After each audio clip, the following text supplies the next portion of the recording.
So finally आज की इस वीडियो में हम लोग डिस्कस करने वाले हैं केस नंबर 9 का एंड। और इस वीडियो के अंदर मैं आपको यह बताऊंगा कि हमारी शहर केस कैसे जीतेगी और कैसे इस ड्रामे का जो एंड है वो बिल्कुल वैसा होगा जैसा आप एक्सपेक्ट कर रहे हो। आने वाले एपिसोड्स में कौन से ट्विस्ट एंड टर्न्स हैं और आज की खास तौर पे इस वीडियो के अंदर मैं एक ऐसा ब्रेक थ्रू देने वाला हूं, एक ऐसी चीज जो कि बहुत सारे लोगों के लिए डेफिनेटली स्पॉइलर भी होगी। But trust me, if you are interested in this drama और आप लोगों को बहुत एंजाइटी है कि ड्रामे का एंड कैसा होगा, क्या होने वाला है, कैसे केस जीता जाएगा, इन सभी क्वेश्चंस के आंसर मैं आज के इस वीडियो के अंदर बड़े ऑथेंटिक मैनर में देने वाला हूं। और उससे पहले आप लोगों से सिर्फ एक ही रिक्वेस्ट करूंगा कि भैया क्रॉस चेक कर लें, अगर आपने इस चैनल को सब्सक्राइब नहीं किया तो कर लें, क्योंकि बहुत ज़्यादा मेहनत होती है आप लोगों के लिए क्वालिटी कंटेंट बनाने में। तो इसलिए मेक श्योर कीजिएगा कि भैया सब्सक्राइब का बटन दबाया हो। PK Luxus. We don't sell crap. तो सबसे पहले हम इसी पॉइंट को डिस्कस कर लेते हैं कि यहां पर हमारी जो शहर है वो केस कैसे जीतेगी, कौन से ट्विस्ट एंड टर्न्स जो हैं वो आपको आने वाली एपिसोड में दिखाए जाएंगे। जैसे कि मैंने कल की एपिसोड में आपको बताया कि यहां पर हमारा जो बुखारी साहब हैं, जो कामरान का वकील है, वो कोई बहुत बड़ी प्लानिंग करके बैठा हुआ है और यहाँ पर केस जिस हद तक कामरान ने ख़राब कर दिया है खुद की गवाही देने के चक्कर में, यहाँ पर अब उसको कुछ बड़ा काम करना होगा। तो वो पुराना वकील है, काफ़ी ट्रेंड है, उनके पास हर तरह के मौके होते हैं, हर तरह के सलूशन होते हैं। अपने क्लाइंट को लास्ट मोमेंट तक कैसे वो प्रोटेक्ट कर सकते हैं वो सारे हरबे अपनाएगा। इससे पहले जिस तरीके से उसने कीचड़ उछाला, जिस तरीके से उसने क्वेश्चनिंग की, जिस तरीके से उसने शहर के माँ बाप को बुलाया, सबको बुला बुला कर जलील किया, ये वो सारे हरबे होते हैं जो पाकिस्तान के अंदर मेजॉरिटी फैमिलीज जो हैं अवॉइड करती हैं और वो एक हद तक केस से बैक ऑफ कर जाती हैं, जिसके बाद केस जो है वो प्रोसीड नहीं होता और बड़े से बड़ा मुजरिम भी जो है ना वो बाहर आ जाता है। लेकिन हमारी शहर ने अब तक बड़ी साबित कदमी से काम लिया है और यहाँ पर अपने पेरेंट्स को भी हाज़िर करवा के हर तरह से जो बुखारी साहब हैं उनके क्वेश्चंस के आंसर किए हैं। और ख़ास तौर पे जिस तरीके से जो ब्लंडर मारा है हमारे कामरान ने, उसके बाद बिनिश को वो सवालात करने को मिले जिसके बाद जो केस है वो उनके हक़ में जाता है। और यहाँ पर अब ये नज़र आ रहा है कि डेफिनेटली जो जज है उसका रुझान जो होगा वो शहर की तरफ होगा, उसको यहाँ पर अंडरस्टैंड करने में और उसके हक़ में कोई बात करने में। तो इस चीज़ से निकलने के लिए बुखारी साहब ने जो प्लान बनाया वो प्लान अभी कल की एपिसोड के टीज़र में सिर्फ झलक आई थी, लेकिन मैंने आप लोगों को क्लियरली बता दिया था कि ये क्या होने वाला है। तो इस बात के ऊपर एक लाइक तो बनता है। यहाँ पर बुखारी साहब डेफिनेटली उनके पास आएगा शफ़ीक, और शफ़ीक ये प्रपोज़ल लेकर आता है कि देखें अगर कामरान साहब फंसेंगे तो फंसेंगे आप भी और मैं भी फंस सकता हूँ, क्योंकि कहीं ना कहीं जब हम क्लाइंट से बहुत ढेर सारा पैसा लेके काम करते हैं तो लॉ की जो नज़र है वो हम पे भी आ जाती है। तो शफ़ीक उसको ये कहेगा कि मेरे पास एक ऐसी खातून है जो हमारे लिए बड़ी कारआमद साबित हो सकती है। आप लोग थोड़ा सा समझने की कोशिश करें कि जिस टेंशन में आप हैं, बहुत ज़्यादा नहीं तो कुछ ना कुछ टेंशन तो भी शहर को भी होगी, उनके पास भी कोई ऐसा प्रूफ नहीं है। तो क्यों ना हम इस प्रूफ की गेम कोई बड़े स्मार्टली खेलें। यहाँ पर ये उस औरत को भारी मुआवजा देंगे, मान लो कि 50 लाख इस शफ़ीक के बकौल के ऐसे में वो 50 लाख डिमांड करती है, और अगर हम उसके मुंह पे 50 लाख रुपया देकर मारे तो वो हमारे लिए कुछ भी करने को तैयार है। और वो कुछ भी क्या है, बेसिकली ये कि यहाँ पर वो किसी भी तरह से शहर से रब्ता करेगी और शहर को ये कहेगी कि मुझे आपसे कॉल पे बात करनी है। और शहर जो है ना वो बड़ी हैरान होगी कि अच्छा ये क्या हो गया, मेरे पास एक ऐसी लड़की आ गई। और वो बल्कि अपने घर वालों को लेटेस्ट एपिसोड में बताती भी है कि आपकी दुआएं जो हैं वो रंग ले आई और फाइनली हमारे पास एक ऐसा प्रूफ आ गया है जो डेफिनेटली बड़ा कारआमद साबित होगा। तो वो सबसे पहले उसको डिस्कस करती है अपनी लॉयर बिनिश से और साथ में वो जो सोशल वर्कर है वाइफ है उसके साथ। अब वो बड़ी कमाल की बात करती है, वो ये कहती है कि देखें अगर तो वो वीडियो प्रूफ देने के लिए तैयार होगी तो फिर तो वो ठीक कह रही है, और अगर वो वीडियो प्रूफ नहीं देगी तो डेफिनेटली वो दाल में कुछ काला है। तो इसी बहाने वो कहती है कि ठीक है तुम उसको मेरे घर में बुला लो, जो आपने लेटेस्ट एपिसोड में देखा। अब जब वो घर में आएगी जहाँ पर ये एपिसोड ख़त्म होती है, सबसे पहले तो उससे ये पूछेंगी कि भाई किस तरीके से क्या हुआ। तो वो कहेगी आज से 8 साल पहले जो है ना मेरे साथ कामरान ने भी ये सब कुछ किया था, मेरे साथ इसी तरह ज़्यादती की, लेकिन तब मैं चुप रह गई, मैं कुछ नहीं बोली इस वजह से कि वो बहुत पावरफुल है और हमारे पास ना तो इतने रिसोर्सेज हैं कि हम अदालत में जाकर केस लड़ें और ना ही हम उसके साथ कोई दुश्मनी मोल लेने की कंडीशन में थे, तो इस वजह से मैंने ऐसा नहीं किया। लेकिन शहर की हिम्मत को देखकर मेरे अंदर भी ये जुनून उठा है, चाहे 8 साल बाद ही, कि मतलब इस शख्स को सज़ा मिलनी चाहिए। और इसको सज़ा मिलना इसलिए भी बहुत ज़रूरी है क्योंकि जो इंसान इस तरह का बड़ा क्राइम करता है और वो फिर भी छूट जाए तो डेफिनेटली वो बाद में किसी और लड़की के साथ भी कुछ भी गलत कर सकता है। तो शहर उसकी सारी बातों से एग्री करेगी और जो साथ सोशल वर्कर है वो तो वैसे भी इस तरह के केसेस को बहुत अच्छे से हैंडल करती हैं, तो वो कहेंगी कि ठीक है तुम्हारी जो है ना वो वीडियो बनाकर सोशल मीडिया पर लगाएंगे। अब यहाँ पर कुछ अजम्पशंस हैं। पहली बात तो ये है कि वो लड़की ये कह सकती है, वो लड़की तो नहीं खैर अब आंटी बन चुकी है, वो ये कहेगी कि मैं अपना फेस जो है वो रिवील नहीं करना चाहती, मैं सोशल मीडिया पर अपना फेस जो है ना वो बहुत ज़्यादा लाकर ये काम नहीं करना चाहती कि मतलब मेरी फैमिली में भी बदनामी और हर जगह हो। अभी तो ये बात इतनी पुरानी हो चुकी है कि बहुत सारे लोगों को तो पता भी नहीं होगी, तो मेरा फेस सामने लाना डेफिनेटली मेरी अब की ज़िंदगी को बर्बाद कर देगा। हाँ अलबत्ता चूँकि सहर जो है वो बहुत ज़्यादा वायरल है ऑलरेडी, तो सहर जो है वो अपना बयान रिकॉर्ड कर सकती है और ये बात डेफिनेटली उस सोशल वर्कर को भी समझ में आएगी। तो एक बात तो ये है कि वो अपनी रिकॉर्डिंग करवाएगी ही नहीं, और दूसरा सिनेरियो ये है जिसमें वो रिकॉर्डिंग करवाएगी, उसको मैं बाद में डिस्कस करता हूँ। पहले हम इसी सिनेरियो को लेकर चलते हैं। इसने रिकॉर्डिंग नहीं करवाई और फिर आएगी अदालत की बारी। अदालत में ये वहाँ पर उसको लेकर जाएंगी, क्योंकि इस लड़की का बेसिकली औरत का ये कहना है कि अदालत में तो फिर भी बयान 10 लोगों के सामने होगा, अगर मैंने वीडियो बनाकर दे दी तो वो तो फिर हज़ारों लाखों लोगों में चली जाएगी और इस तरह मेरी बदनामी बहुत ज़्यादा होगी। अभी आप लोगों को बेसिकली ये गवाही चाहिए तो वो मैं देने के लिए तैयार हूँ, मेरे पास अलबत्ता कोई प्रूफ नहीं है, बिल्कुल ऐसे ही जैसे सहर के पास नहीं। और वैसे भी ये बात अब इतनी पुरानी हो चुकी है कि मेरे पास उस टाइम से रिलेटेड कुछ भी ऐसा नहीं है जो मैं एविडेंस के तौर पे दे सकूं। हाँ अलबत्ता मेरी गवाही जो होगी वो सहर के केस को काफ़ी हद तक स्ट्रॉन्ग कर देगी। तो ये बात उस सोशल वर्कर को भी समझ में आएगी और फिर ये लेकर जाएंगे उसको अदालत में। अदालत में जिस टाइम लेकर जाएंगे तो अदालत में सबसे पहले वो सहर के हक़ में ही बयान देगी कि हाँ इस तरीके से कामरान ने मेरे साथ ज़्यादती की और कामरान ने ये सारा कुछ किया जो बिल्कुल सहर के साथ किया है। मैं बहुत डर गई थी, मेरे पास कोई प्रूफ नहीं था, इसी वजह से मैं अपना केस भी प्रोसीड नहीं कर सकी। तो अब मैं इसलिए हाज़िर हुई हूँ क्योंकि सहर के साथ भी ज़्यादती कर दी और मैं नहीं चाहती कि ये मज़ीद किसी और लड़की के साथ कुछ भी गलत करे। तो अदालत बड़ा हैरान होगी और वहाँ पर बुखारी साहब भी बड़ा हैरान होंगे। फिर बुखारी साहब आएंगे इस लड़की से क्वेश्चन करने के लिए,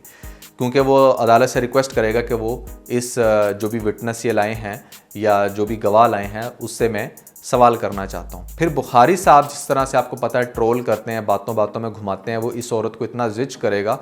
कि ये वहाँ पर भरी महफिल में सबके सामने इस चीज़ को एडमिट करने के लिए तैयार हो जाएगी कि हाँ मुझे सहर की तरफ से बहुत भारी मुआवजा मिला था, पैसे मिले थे, मैं तो बल्कि पैसे साथ भी लाई हूँ, ये देखें ये पैसे हैं। या तो इस तरह की कोई काम करेगी या फिर हो सकता है कि वो ये कह सकती है कि मुझे 50 लाख मिला था, तो वो कहेगा कि आपके पास वो 50 लाख है, तो वो कहेगी कि हाँ वो बाहर बैग में पड़े हैं, तो वो बैग भी ला के दिखा देंगे। फिर तो और चीज़ जो है ना वो बहुत क्लियर हो जाएगी कि अच्छा ये लोग इस हद तक गिर चुके हैं अपने केस को स्ट्रॉन्ग करने के लिए। तो बिनिश वैसे सवाल तो कर सकती है कि जिस औरत के पास कोई नौकरी नहीं है उसके पास 50 लाख कहाँ से आ जाएगा, बट वो बात की बात है। तो जिस टाइम वो ये बयान दे देगी कि हाँ इस तरीके से यहाँ पर मुझे इन लोगों ने बहुत भारी मुआवजा देकर ख़रीदने की कोशिश की और आई एम रियली सॉरी, तो यहाँ पर फिर जो है डेफिनेटली जो केस है वो बहुत हद तक जो है वो कामरान के हक़ में चला जाएगा और अदालत को लगेगा कि यहाँ पर सहर लोग जो हैं वो बहुत ही ज़्यादा गिर चुके हैं, किसी भी तरह से केस को जीतने के चक्कर में वो ये सारी हरकतें कर रहे हैं। अब ये देखें कि इस सब के बाद सबको ऐसे ही लगेगा कि अब तो सहर जो है ना वो बस केस हारी आ रही, अदालत से बाहर भी वो ऐसे ही जाएगी कि आप लोगों को यही लगेगा कि यार बस अब तो ना ड्रामा बहुत ही ट्रेजिक एंड की तरफ जा रहा है और कामरान बड़ा खुश होगा, पार्टियां करेंगे ये लोग जाकर। जैसे बहुत दफ़ा होता है ना, आपने देखा रियल लाइफ में भी कि अभी अदालत का फ़ैसला नहीं आता लेकिन कुछ रिमार्क्स ऐसे आ जाते हैं जिसके बाद लोग बड़े कॉन्फिडेंट होते हैं कि भाई हमने तो बड़े बुरे तरीके से इनको हिट कर दिया, वो वहीं पर ही पार्टीज़ करना शुरू हो जाते हैं। तो कामरान को पार्टीज़ करते हुए दिखाया जाएगा, सहर को रोते हुए दिखाया जाएगा और ख़ास तौर पे आपको ये भी पता चलेगा नेक्स्ट एपिसोड के अंदर कि एक जो एम्प्लॉई होगी, एक्स एम्प्लॉई हमारी सहर की, फ़िलहाल तो वो वहीं पर ही होगी, तो वो फ़ोन करके बताएगी सहर को कि इस तरीके से तुम्हारा जो एक्स हस्बैंड है वो जॉब कर रहा है यहाँ पर, और सहर विल बी शॉक्ड कि अली वहाँ मेरी पोजीशन पे जॉब कर रहा है। तो सहर को ये लगेगा कि अच्छा अली भी चूँकि मतलबी है और वहाँ पर वो ख़ुद जॉब पे एडजस्ट हो गया है और कामरान के पैसों से मेरी हेल्प कर रहा था, तो वो अली को भी बहुत ज़्यादा बातें सुनाएगी कि तुम्हें शर्म नहीं आई ये सारी हरकतें करते हुए, तुमने सोचा भी कैसे कि तुम मेरी पोजीशन पर जाके बैठोगे। वैसे तुम्हें तो वो अपनी पोजीशन कहनी भी नहीं चाहिए क्योंकि वहाँ से ऑलरेडी तुम जॉब छोड़ चुकी हो, लेकिन उसे ये चीज़ बहुत ज़्यादा अजियत देगी कि कैसे अली ने जो है ना उसको ट्रोल किया और यहाँ पर वो ख़ुद उस इंसान के अंडर मुलाजिम है जिसके ख़िलाफ़ ये बातें करता है कि हाँ ये मेरी हेल्प करवाएगा। तो सहर को ना एक दफ़ा फुल टाइम पर टूटते हुए दिखाया जाएगा। तो फिर जैसे होता है ना चमत्कार किसी भी ड्रामे में, तो वो डेफिनेटली आपको दिखाया जाएगा। लास्ट हेयरिंग होगी जिसमें जो जज होता है ना वो अपना फ़ैसला सुनाने से पहले एक दफ़ा फिर जैसे सहर के वकील से पूछेगा कि भाई आप इसके बारे में मज़ीद कुछ कहना चाहते हैं। तो अभी वो अपने केस को वाइंड अप करने वाली होगी कि आपको दिखाया जाएगा कि अली की एंट्री होगी और अली कहेगा कि मेरे पास कुछ है अदालत को दिखाने के लिए। तो पूरी अदालत हैरान होगी और सब लोग देखेंगे अली की तरफ कि ये कौन आ गया, और कामरान भी शॉक्ड होगा कि मतलब ये सारे मामले के अंदर अब एकदम से क्या चीज़ आ गई है। तो एकदम से बुखारी साहब बोलेंगे कि सर जनाब आप अपना फ़ैसला सुनाएं, अब ये क्या दरमियान में ये तो चीज़ें चलती रहेंगी। तो वो अली जो है ना अदालत से बैक करेगा कि मेरे पास एक ऐसी चीज़ है जिससे इस केस का पूरा रुख ही बदल जाएगा। तो आपसे मेरी रिक्वेस्ट है कि प्लीज़ मुझे जो है ना, फिर उसको अदालत डेफिनेटली किसी की ज़िंदगी का सवाल है तो वो उसको कटहरे में बुलाएगी। जब उसको कटहरे में बुलाएगी तो फिर उससे पूछा जाएगा कि हाँ जी क्या है आपके पास। तो वो फिर बताएगा कि मेरे पास एक ऐसी वीडियो है जिससे ये बात वाज़ेह होती है कि किस तरीके से कामरान ने उस औरत को ख़रीदा जो औरत यहाँ पर आकर नाटक करती रही। पहले उसने ट्रैप किया सहर को कि हाँ मैं तुम्हारी मदद करना चाहती हूँ। कामरान ने मेरे साथ भी ये किया था। जिस टाइम वो सहर की हेल्प लेकर यहाँ पर अदालत में कटहरे में आ जाती है तो यहाँ पर भरी महफिल में सबके सामने अपनी स्टेटमेंट चेंज कर देती है, क्योंकि उसने वो भारी मुआवजा लिया था। और वो भारी मुआवजा किसके थ्रू लिया था वो भी बता देगा कि वो भारी मुआवजा जो है इसने इंस्पेक्टर शफीक के थ्रू लिया था। अब जो मैंने एक पॉइंट पीछे आपका अधूरा छोड़ा था ना कि या तो ये मतलब कहने का ये है कि अपनी वीडियो रिकॉर्ड करवा देगी या नहीं करवा देगी। मुझे ऐसा लगता है कि अगर ये उसकी ज़बरदस्ती वीडियो रिकॉर्ड कर भी लेंगे ना, तो जब वो इंस्पेक्टर शफीक के साथ बात करेगी कि यार इन लोगों ने तो मेरी वीडियो रिकॉर्ड कर लिया, तो वो फिर कहेगा कि तुमने ये क्या हरकत की है, तुम्हें नहीं वीडियो रिकॉर्ड करनी चाहिए थी। अब तुमने करना सिर्फ ये है कि अदालत के अंदर बाज़िद रहना है और यही कहना है कि हाँ मुझे जो है ना ऐसे में इसने मेरे साथ रेप किया था, और किसी भी तरह से जो है ना बुखारी साहब के ट्रोल में नहीं आना। उस कंडीशन के अंदर भी डेफिनेटली हमारा जो अली है ना वो सारी की सारी आके गेम चेंज कर देगा जब वो अदालत को ये बताएगा कि वो जो लड़की है, वो जो औरत है जिसको लाया गया अदालत के अंदर, ये जो सारा टोपी ड्रामा हुआ 1-2 एपिसोड्स में, वो सारा का सारा बेसिकली प्लांटेड था और वो कामरान ने ख़ुद करवाया, क्योंकि कामरान को इस बात का बड़ा यकीन है कि वो कुछ भी कर सकता है अपने पैसे की मदद से। तो फिर इससे सवाल होगा कि तुम्हें कैसे पता, या तुम ही कौन हो, या क्या तुम्हारा इस ताल्लुक़ है सारे केस से। तो वो बताएगा कि मैं बेसिकली सहर का जो है वो एक्स हस्बैंड हूँ और मेरे से कुछ गलतियाँ हुई जिनको सुधारने के लिए मैंने स्पेशली कामरान की कंपनी को ज्वाइन किया। अभी तो वो सहर को आंसर नहीं करेगा कि हाँ उसने क्यों आखिर जो है वो कंपनी ज्वाइन की, लेकिन अदालत में भरी महफिल में सबके सामने कहेगा कि मेरा पर्पस सिर्फ इसकी कंपनी को ज्वाइन करना यही था कि मैं कुछ ऐसे एविडेंस इकट्ठे करूं, क्योंकि आई एम डैम श्योर कि इस तरह के जो बंदे होते हैं वो घर के अंदर तो कोई भी प्लानिंग नहीं करते, क्योंकि वाइट्स को पता चल जाती है बात। तो वो ऑफिस में ही बैठ के कुछ ऐसा प्लान करेंगे जिससे वो अपने आप को इस केस से बचा सकें। तो ये ऑफिस में सारी प्लानिंग कर रहा था। इस सारे मामले के अंदर मैंने ये वीडियो बनाई और सारा कुछ। अच्छा, फिर जब ये वीडियो दिखाएगा, ये सारा कुछ करेगा, तो हो सकता है कि जो बुखारी साहब है वो इसको बड़े अच्छे से उठ के काउंटर करें और वो इन पैसों को किसी और तर्ज में बताने की कोशिश करें कि हमने तो ये पैसा इसलिए भिजवाया था, ये फिर पैसा हमारा चोरी हो गया और ये फिर पैसा चोरी करके इन लोगों ने प्लांट किया। तो यानी कि इस चीज़ को कन्फ्यूजन डालने के लिए वो इस तरह की स्टेटमेंट देगा। जब वो इस तरह की स्टेटमेंट देगा और भरी महफिल में सबके सामने बुखारी फिर से सहर को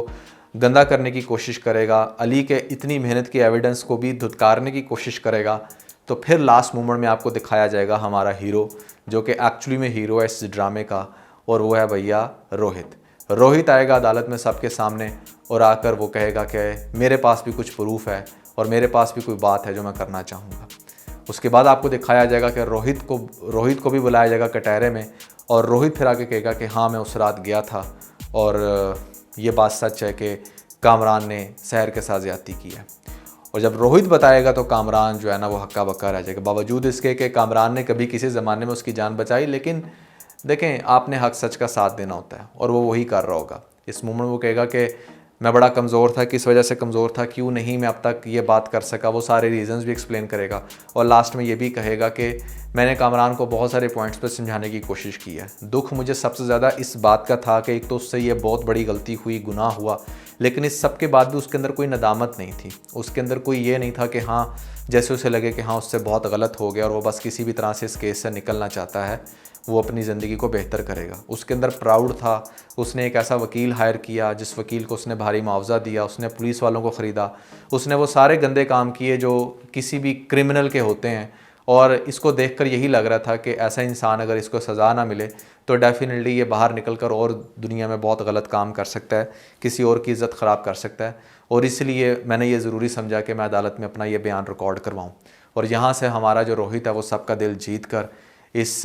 पूरे ड्रामे को बड़े अच्छे से वाइंड अप कर देगा और फिर अदालत फ़ैसला सुनाएगी सहर के हक़ में, और इस तरीके से हमारी जो सहर है वो ये केस जीत जाएगी। तो कैसी लगी भैया आपको ओवरऑल स्टोरी, कैसा लगा इस ड्रामे का एंड, आपने कमेंट्स के अंदर मुझे ज़रूर बताना है। This is very thrilling and interesting and I must say कि इस ड्रामे के अंदर सभी कैरेक्टर्स की एक्टिंग जो है ना वो बहुत टॉप क्लास है। आपको कैसी लग रही है कमेंट्स में बताइएगा। इसके अलावा अगर आप लोगों ने हमारा लेटेस्ट टीबीसी नहीं देखा तो ऊपर आपको लिंक मिल जाएगा, जल्दी से लिंक पे क्लिक करके वीडियो देख के अपना फीडबैक मुझे ज़रूर दीजिएगा।